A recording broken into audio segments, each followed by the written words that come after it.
گپی و کت خدایی باید ذات با،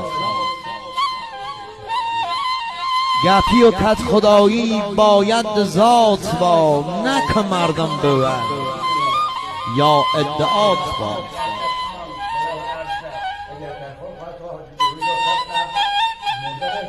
خانی و خانزاده ای و حرف و مال نی، خانی و خانزاده ای و حرف و مال نی، چشم آوی زیادم اما دلال نی.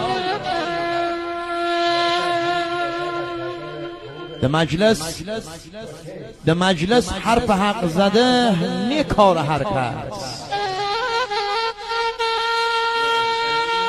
ده مجلس حرف حق زده نی کار هر کس، قشنگی مال طاووسه نه مال کرکس.